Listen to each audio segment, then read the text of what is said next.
If instead of rebooting movies, retelling them from a different point of view became popular, which movie would you like retold? Air Bud, but told from the POV of the kid who was pulled out of a basketball game to be replaced by a dog. An alien invasion movie told strictly from the aliens' perspective, complete with their confusion about why the humans are responding the way they are. It would make sense to us but would take the narrative form of a mystery for them. It could be a clever way to illustrate cultural misunderstanding. An example could be let's show them we are friendly by revealing all our weapons, to demonstrate we aren't hiding anything, which the humans would take as a threat. I always liked that about the Borg on Star Trek. They genuinely thought they were helping the people they were conquering. A villain is scarier when it thinks it's doing the right thing.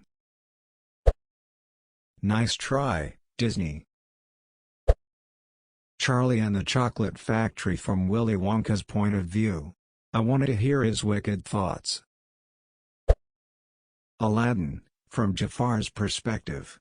A college theater group did a very R-rated version that is absolutely hilarious, which can be found on YouTube under Twisted, the story of a Grand Vizier. What I would really enjoy is a late 80s early 90s hand-animated Aladdin where Jafar is the defender of the Sultan's realm against some nefarious interloper who is bent on stealing the prince's heart and worming his way into the royal family. And he has a genie. From his point of view. Robin Hood from the Sheriff of Nottingham's perspective. It'd be great to watch a movie about a medieval cop trying to catch a highwayman. I want a movie and a book called Neville Longbottom and the Sword of Gryffindor about life in the school while the big three were wandering around the woods. 500 Days of Summer would be really interesting to see Summer's perspective on everything. Forrest Gump from Jenny's perspective. Star Wars is a goofy stormtrooper buddy cop comedy. I would think Aliens from Newt's perspective would be pretty substantial. How a girl survived all that and the loss of her family alone on a foreign planet. Avatar: The Last Airbender from the point of view of anyone but M. Night Shyamalan. I want to see a superhero movie from the perspective of an insurance adjuster. It could be a comedy, but just like every day he wakes up and has enjoying his morning coffee and a bowl of oatmeal. Then he flips open the morning paper and sees Iron Man went full Michael Bay again or the Avengers were back in town. Long sigh, stands up, chair squeaks on floor, clicks, pen straps, iPad to hip, tightens camera strap, has the real superhero. Not a movie but I would definitely watch Breaking Bad but from the perspective of Gus Fring. That dude has a crazy story to tell. How about Cloverfield from the view of a professional camera crew? Just explaining why the villain did what the villain did without the vague bullshit of to get power or to become all-powerful. Like Black Panther gave legit motivation to Killmonger, that this resource-rich secret African nation exists even back in the day of the Atlantic slave trade and they never lifted a finger to defend their fellow Africans.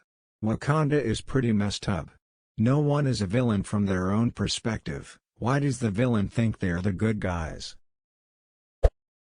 A Lion King prequel from Scar's perspective. Show what really happened before the Mufasa era and see how Mufasa cheated Scar out of the throne. Shawshank Redemption told from the Warden's point of view. That may be too dark of a story. I want to see a Batman movie from a goon's point of view. Like, he wakes up and eats some cereal before meeting up with the crew.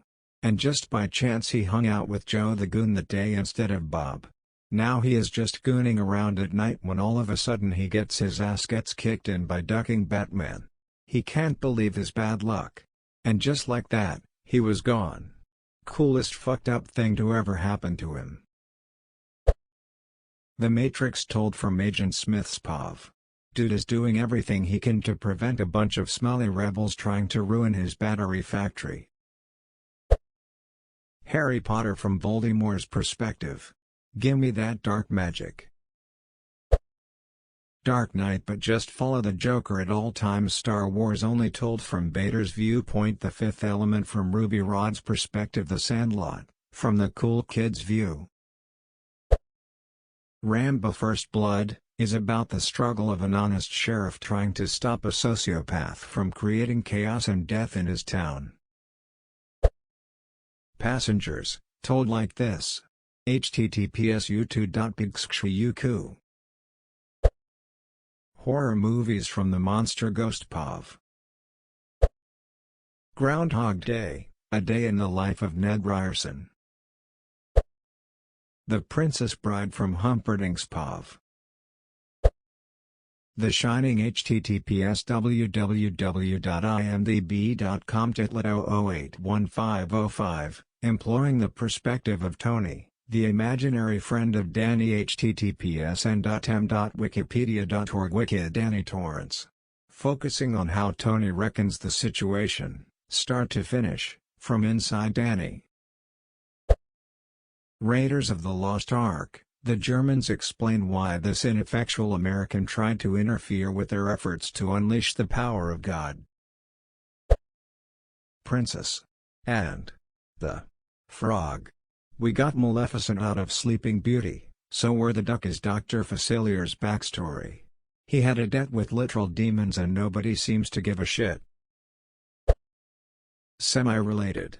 I didn't believe in this concept being worth a whole redo till I read Ender's Game and Wander's Shadow. It's cool going over the same base material but adding a whole second perspective and explanation for things that may not have made sense from the original. Tom Riddle, becoming Lord Voldemort. I just think it would be interesting to watch his journey and his story. Although, maybe not all that interest, as it seems like he took a 30-year break to do whatever. Well, this isn't my idea or suggestion because Orson Scott Card already did it, but he wrote Ender's Game a second time from Bean's point of view and called the story Ender's Shadow. It Follows. Perspective of the It. Star Wars: The Phantom Menace, but from Palpatine's perspective. A disabled and disfigured war hero, long past his prime, hunts down a cell of terrorists, capturing one of their leaders, but not before she's able to send a message call his former mentor out of retirement. In the process of retrieving the message, a family of locals is caught in the crossfire, which said former mentor uses to his advantage to radicalize the adopted son of the family. The boy manages to destroy a critical military base, giving the terrorists legitimacy, and builds up a name for himself over the years. As the boy's exploits become more and more legendary, our hero comes upon a shocking revelation: the boy is his own son, hidden away by his former mentor. He tries and fails to convince his son to join him, but the son rejects him, forcing him to choose between his honor and his family. Star Wars would be ducking wild. A Batman movie from Alfred's point of view.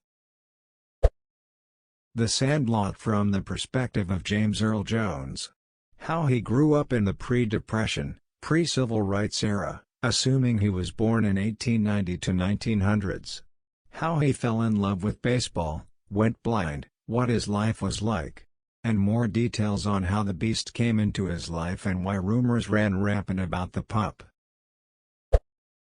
Heather's, JD's point of view would be really interesting. Forrest Gump told from LT. Dan's perspective. Could be really good, focusing on his training, then getting sent to Vietnam and being in charge of an idiot. Then the struggles of a soldier returning from war and the way the VA treated him. Just for him to reunite with the idiot soldier who saved his life. This is what makes Cobra Kai so damn good. The Game starring Michael Douglas. I want to see it from Consumer Recreation Services' point of view. I want to see how they manage all the actors and situations to make sure everything goes the way they want it. Joker, but from the perspective of that kid whose parents were killed in the end of the movie. Scrubs, but from Cox's POV. The original Star Wars trilogy, Told from the viewpoint of soldiers in the 501st Legion in a Band of Brothers format. I would watch the shit out of that. Smile. Every Star Wars movie from the perspective of R2-D2. Mean Girls told by the girl who doesn't even go there. Mean Girls but Regina George's POV. Final Destination from Death's perspective. I imagine it would just be skeleton hands setting up deadly Rube Goldberg machine with some classical music in the back. Little Mermaid from Ursula's perspective. Sir David Attenborough's Jaws. Harry Potter from Draco Malfoy's perspective.